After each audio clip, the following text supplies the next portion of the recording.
En France, 38 kilos de nourriture encore consommable sont jetés toutes les secondes. Chaque année, on gaspille 400 € par foyer en jetant près de 25% de la nourriture qu'on achète. À l'échelle mondiale, c'est près d'un tiers de la nourriture produite qui finit à la poubelle. C'est fou ce qu'on gâche comme nourriture.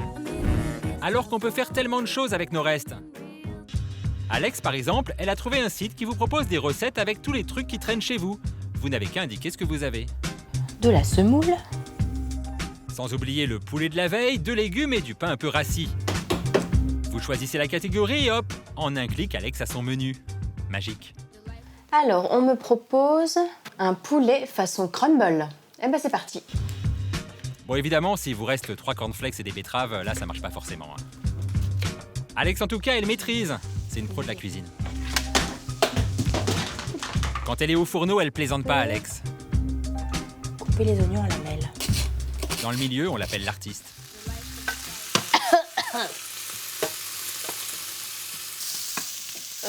Ça crame un peu, hein. J'aime bien quand c'est bien cuit. Bon, bah voilà. Au bout d'une demi-heure, le plat est prêt et ça a l'air plutôt pas mal en fait. Un petit reste de salade. Bon alors, il est comment ce crumble? Franchement, dorénavant, je jetterai plus mes restes. Cool. Mais pour apprendre à moins gaspiller, il y a aussi les cours de cuisine anti-gaspi.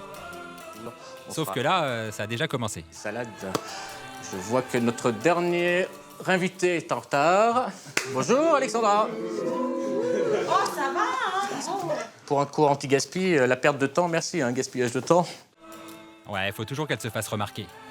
Bon, on perd pas de temps, c'est quoi le menu, chef? On va faire un pocarotto. Un pot quoi? En fait, c'est une création. On va faire un risotto de pommes de terre et de carottes.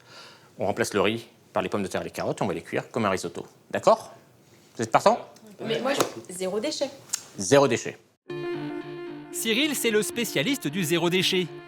Depuis 3 ans, il apprend à ses élèves à changer leurs habitudes pour moins gaspiller.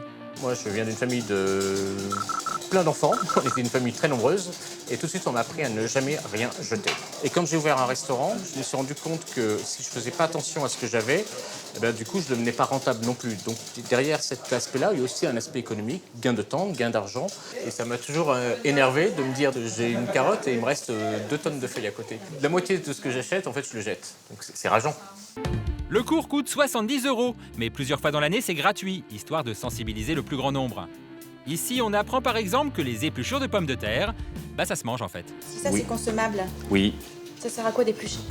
Justement, on est toujours dans l'optique anti-gaspi. Donc ça, si tu manges une pomme de terre, avec la peau, c'est pas très sympa. Là, on va vous rajouter du goût. On va le faire frire, ça va te faire une chip, ça va faire 2 plats différents avec la pomme de terre. D'accord. Ouais, des chips faites avec des épluchures, cool. Et c'est pas fini. Les grandes fans de carottes, ça se mange aussi. Même chose pour les restes d'oignons. Ça, c'est délicieux. Bah. Ça, Alexandra, c'est délicieux. On va les faire frire, ça va faire des petits cheveux d'ange, vous allez voir. Mais tu vas pas me faire manger ça? Si, je vais tout te faire manger, Alexandra, tu vas voir. Fan de carottes, racines d'oignons, tu vas voir, c'est délicieux. On trempe tout ça dans une pâte à beignet, puis dans l'huile, et ça nous fait une sorte de tempura. La bouche.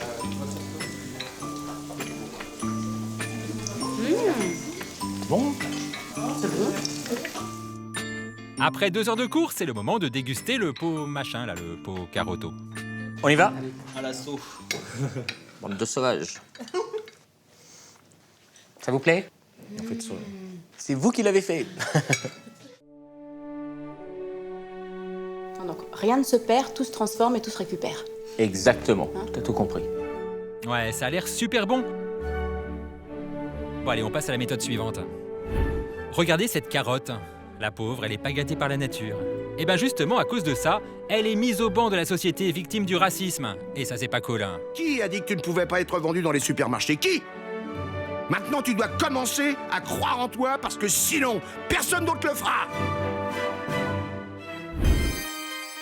Chaque année, 30% des fruits et légumes n'arrivent pas jusqu'à nos assiettes. Tout ça parce qu'ils ne correspondent pas aux critères de taille et de beauté exigés par l'industrie agroalimentaire. Un délit de sale gueule, quoi. Mais la roue tourne. Maintenant, les grandes surfaces leur déroulent le tapis rouge à tous ces opprimés. On les reconnaît grâce à ce petit logo plutôt marrant. L'intérêt, c'est que ces produits difformes sont vendus 30% moins cher. Et là, on les trouve tout de suite beaucoup plus sexy. Ben, je trouve ça très intelligent parce que les fruits, ils n'ont pas besoin d'être beaux pour être bons. À la différence des autres fruits, on peut arriver jusqu'à 1 euro de différence au kilo. Je vois pas pourquoi on jugerait la qualité d'un produit à son look. Ça n'a pas de sens. Mais c'est pas parce que la tête est fripée qu'elle est pas belle. Il y a des très belles têtes fripées. Bah ouais, c'est vrai ça. Tous ces produits moches, vous les trouvez un peu partout en France, uniquement dans les magasins partenaires pour l'instant. Cette idée, elle vient d'un collectif qui porte bien son nom, les Gueules Cassées. C'est lui qui joue l'intermédiaire entre les producteurs et les distributeurs. Les partenaires paient une redevance de 2 à 5% sur le chiffre d'affaires réalisé. Où elles sont? Ce sont des poires tout à fait bien travaillées. On connaît bien le producteur. Mais elles sont pas très jolies quand même. Alors, voilà, après, elles ne sont pas très jolies. C'est vrai que on n'est pas forcément attiré par ce genre de produit, en principe. Alors après, ce qu'il faut, c'est lui laisser une chance pour un élément qui est plus important, vous me l'accorderez, que l'esthétique, c'est le goût. Quand c'est bon, c'est pas grave si c'est un peu moins joli. Voilà la philosophie de l'initiative. Donc c'est la beauté intérieure qui compte. C'est uniquement la beauté intérieure qui compte.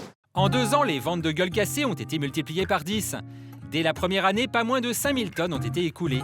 Ça marche tellement bien que le concept s'exporte à l'étranger et touche désormais tous les produits qui ont des petits défauts. Et oui, on vous l'a dit, c'est la beauté intérieure qui compte. Quoi ma gueule? Qu'est-ce qu'elle a ma gueule? Autre méthode anti-gaspi, acheter des produits dont la date de péremption arrive à échéance. C'est moins cher et ça évite aux grandes surfaces de les jeter à la poubelle. Eh bien, le site Zéro Gâchis les recense. Il vous indique la date de péremption et la promotion.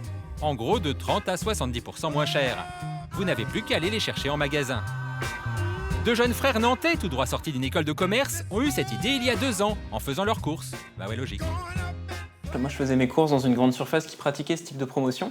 Et en parlant un soir avec mon frère qui, lui, passait devant 3 grandes surfaces en rentrant de l'école, il m'a dit qu'il s'arrêtait toujours dans celles qui ne faisaient pas de promo. Il m'a dit, c'est con parce que si je savais où m'arrêter, je m'arrêterais au bon endroit. Donc on a commencé à parler entre nous, puis ensuite avec d'autres amis. Et on s'est rendu compte qu'effectivement, il n'y avait rien pour provoquer la rencontre entre les distributeurs qui avaient des promotions sur les produits en tête courte et les consommateurs qui les cherchaient. Donc un site internet. C'est beau, ces citoyens. Bon, ça leur apporte aussi. Ils se rémunèrent en faisant payer le service d'étiquetage et toute l'installation qui va avec. Du coup, ils sont contents, nos entrepreneurs nantais. Et les enseignes qui vendent des produits au lieu de les jeter, bah ils sont contents. Et nous, les consommateurs, bah on est contents aussi. En gros, là, depuis 1 an, on a réussi à sauver 342 tonnes de produits de la poubelle. Donc, c'est des consommateurs qui ont trouvé ces produits, qui les ont achetés, qui les ont mangés. Et en plus, ils ont économisé plus d'1 800 000 € parce que c'est des réductions qui vont entre 30 et 70%. Donc, à la fois, on lutte contre le gaspillage alimentaire et en plus, on donne du pouvoir d'achat aux consommateurs. Donc, c'est un double objectif qui est plutôt intéressant pour nous. Et maintenant, si vous tenez vraiment à vous débarrasser de certains produits, vous pouvez le faire, mais intelligemment. Ça se passe à Nancy, c'est là qu'on a envoyé Alex. Et là, pour elle, c'est la fête parce qu'en fait, elle est Lorraine, Alex. Ça y est, c'est bon maintenant? Ah oui. On peut continuer le sujet? On l'a envoyé voir Sébastien. Avec ses potes, il a créé il y a 2 ans une application qui permet de partager le surplus de votre frigo avec vos voisins, si vous partez en vacances par exemple. Donc on inscrit son frigo, en fait, son frigo devient connecté, il est en ligne, et du coup on peut publier comme ça tout ce qu'on a envie de partager dans son frigo. Et du coup on peut aussi aller ouvrir les frigos des autres, c'est-à-dire aller voir ce qu'il y a, ce que les autres personnes partagent dans son entourage, dans sa ville, dans son voisinage. C'est simple, vous prenez en photo ce que vous souhaitez donner et vous publiez l'annonce sur Internet en prenant soin d'indiquer la date de péremption. L'appli vous géolocalise et propose aux personnes inscrites dans votre quartier de les récupérer.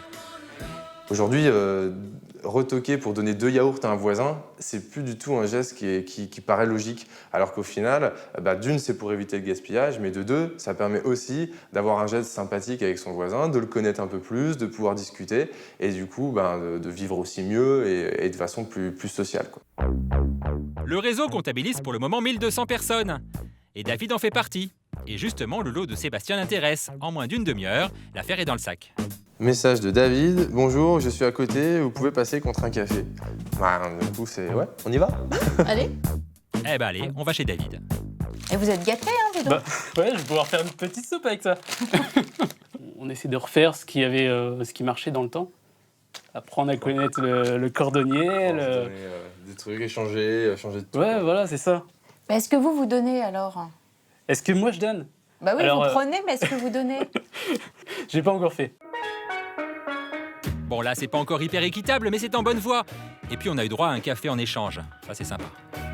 Ouais, il me plaît bien ce concept. Hein. Allez. On continue alors. Pour aller plus loin dans la démarche, l'association propose même l'installation de frigos collectifs dans les collectivités, comme les entreprises par exemple. L'installation coûte environ 200 €. Et là, c'est sympa parce que votre tranche de jambon en trop, elle va pas pourrir dans son coin. C'est votre collègue qui la mangera. Du coup, Alex en a fait installer un chez les pigeons, histoire de montrer le bon exemple. Et désormais, c'est vachement plus convivial au moment des repas. C'est bien ce truc-là. Voilà. Tu m'as piqué mon sandwich. Bah ouais, c'est la bon. Non mais, on prend, on donne, on partage, tu vois, c'est la solidarité. Oui, c'est vrai que c'est ça le concept. Hein